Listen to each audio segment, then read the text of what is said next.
Berita Sumsel 24 jam hari ini. Setiap event pilkada, tim sukses pasangan calon selalu saja melanggar ketentuan yang ditetapkan Komisi Pemilihan Umum. Seperti yang terlihat di Kabupaten Ogan Ilir, semua alat peraga kampanye pasangan calon dinilai melanggar. Akibatnya, Badan Pengawas Pemilu Ogan Ilir harus membongkar satu persatu APK yang dipasang tim ses pasangan calon Bupati Ogan Ilir. Badan Pengawas Pemilu Ogan Ilir dibantu anggota Satpol PP satu persatu membongkar alat peraga kampanye yang ada di bahu jalan. Terlihat APK dari dua pasang calon, baik Panca Ardani dan Ilyas Endang, dibongkar petugas karena sudah melanggar ketentuan dari Komisi Pemilihan Umum. Ketua Bawaslu Kabupaten Ogan Ilir, Dermawan Iskandar menjelaskan, semua APK dipasang oleh tim sukses pasangan calon sudah melanggar. Karena itu, pihak membongkar APK berbentuk baleho, spanduk baik milik paslon Panca Ardani maupun Ilyas Endang yang tersebar di Kecamatan Indralaya. Kami sudah menyampaikan himbauan secara langsung, kemudian juga tertulis kepada kedua pasangan calon bahwa sesuai dengan ketentuan peraturan KPU nomor 11 maupun nomor 13, alat peraga kampanye itu nanti disediakan oleh KPU sesuai dengan desain yang diserahkan oleh kedua pasangan calon, dan kemudian juga diperbolehkan kedua pasangan calon untuk mencetak dengan jumlah yang dibatasi oleh KPU. Kami akan menertibkan secara rutin seluruh APK yang memang melanggar dari ketentuan yang diatur.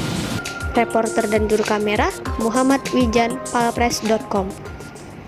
Pemirsa, pemerintah Provinsi Sumatera Selatan resmi memiliki unit donor darah Palang Merah Indonesia.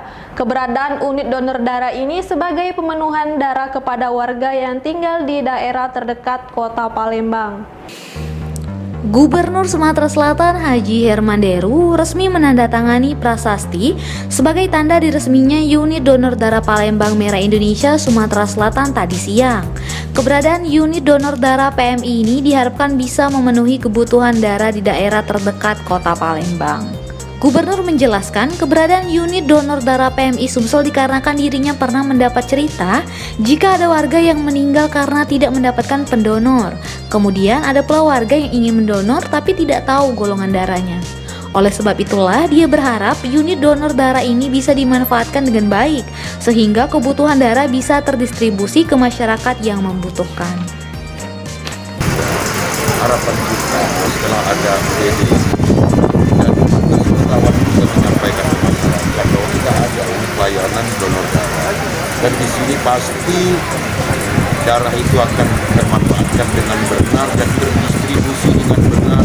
Orang mau donor tapi tidak ketahuan golongan darahnya. Misal, ini saya tugaskan PMI untuk memberikan tidak tersisa. Setiap warga dia tahu golongan darah dan berkartu, sehingga ketika dia mau mendonor dimanapun, di dalam Provinsi Sumatera Selatan, di luar Provinsi Sumatera Selatan, dia sudah ada kartu. Jadi tidak harus double proses. Ketua PMI Sumsel Haja Febrita Lustia Hermanderu mengatakan, program utama PMI Sumsel adalah mengaktifkan kembali UDD yang sudah lama berdiri namun belum berjalan dengan lancar. Pihaknya akan mensosialisasikan UDD ini kepada kader Posyandu sekaligus menggelar donor darah di setiap Posyandu. Sementara itu, Wakil Wali Kota Palembang yang juga menjabat Ketua PMI Kota Palembang, Fitriyanti Agustinda mengatakan, kebutuhan darah di Kota Palembang saat ini sebanyak 5.000 kantong per bulan. Ia menghimbau warga Palembang untuk tidak khawatir dalam mendonorkan darahnya. PMI memiliki standar protokol kesehatan yang mumpuni. Reporter dan juru kamera Citra Utama, palpres.com. Sejumlah jabatan perwira di jajaran Polres Banyuasin mengalami pergantian.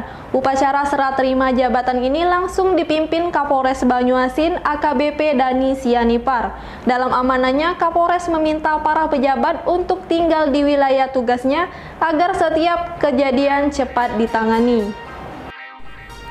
Para perwira kepolisian secara serentak diambil sumpah jabatan di bawah kitab suci Al-Quran di Aula Polres Banyuasin kemarin. Para perwira nantinya akan menduduki jabatan strategis di jajaran Polres Banyuasin, di antaranya Kasat Sabara, Kapolsek Talang Kelapa, dan Kapolsek Betung. Pengambilan sumpah jabatan ini sendiri langsung dipimpin oleh Kapolres Banyuasin AKBP Dani Sianipar. Menurut Kapolres, serah terima jabatan bertujuan untuk mengkaderisasi anggota agar menjadi polisi yang lebih baik. Lebih jauh, kata Kapolres, para perwira yang menduduki jabatan yang baru harus tinggal di wilayah Banyuasin.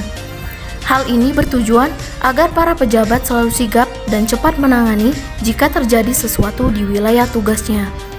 Dalam kesempatan itu, perwira Melati II ini juga meminta para pejabat untuk fokus pada sosialisasi protokol COVID-19, pencegahan karhutla, curas, curat, dan curanmor. Saat ini semua kegiatan terfokus kepada Operasi Aman Musa, yaitu membantu pemerintah dalam menegakkan protokol COVID supaya menekan penyebaran virus corona. Ini sudah menjadi beban dan tugas kita bersama terfokus kepada Kabaop, sehingga tadi pada saat serah terima saya sampaikan kepada Kabaop ini menjadi atensi yang paling utama. Selain daripada itu juga kita punya masalah karhutla. Sekarang kita Banyuasin memasuki musim kemarau sehingga banyak titik api yang perlu dipadamkan. Ini juga merupakan bagian daripada tugas yang menjadi perhatian daripada pimpinan kita. Reporter dan juru kamera Budi Alamsyah, palpres.com. Berita terakhir Sumsel 24 jam hari ini. Candi Lesung Batu yang ada di Desa Lesung Batu, Kecamatan Rawas Ulu terkesan terbengkalai. Padahal candi yang pernah dijadikan tempat ibadah umat Hindu ini pernah diteliti oleh Pusat Penelitian Arkeologi Nasional dan Balai Arkeologi Sumatera Selatan. Beginilah kondisi Candi Lesung Batu yang diperkirakan dibangun sekitar abad 10 Masehi atau masa Kerajaan Sriwijaya. Batu bata yang memperkokoh bangunan pada masa itu dibiarkan bertumpuk tak beraturan. Padahal bangunan bersejarah ini dulunya tempat peribadatan umat Hindu. Namun saat ini terkesan dibiarkan begitu saja tanpa ada upaya pelestarian dari pemerintah. Chandra, salah seorang pemuda Muratara, mengatakan bebatuan ini diduga sisa dua bangunan Candi Lesung Batu, seperti pada bangunan Yoni yang dianggap warga membentuk alat reproduksi perempuan. Namun kini bangunan yang memiliki ukuran 8 dikali 10 meter persegi ini sudah tinggal bebatuan. Sementara itu, Kepala Disbupar Muratara Titin Martini mengaku akan menginventarisasi seluruh potensi baik wisata, budaya hingga sejarah. Karena kita persiapkan untuk menginventarisasi potensi seluruh yang ada di Muratara, baik wisata maupun kebudayaan, kemudian purba dan sejarah yang ada di Muratara.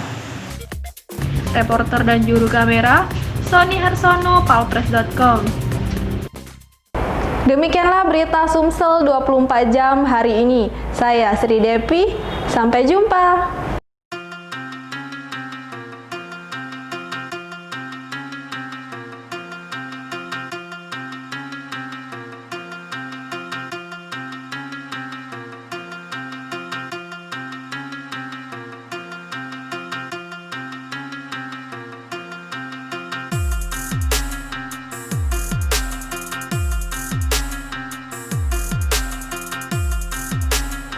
Assalamualaikum warahmatullahi wabarakatuh.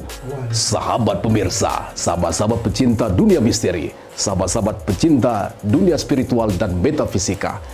Saksikan penampilan kami di dalam membongkar rahasia-rahasia di dunia metafisika dan rahasia-rahasia di dunia supranatural dalam tayangan Ternyata Bukan Mistis. Saksikan hanya di Palpres Official channel YouTube.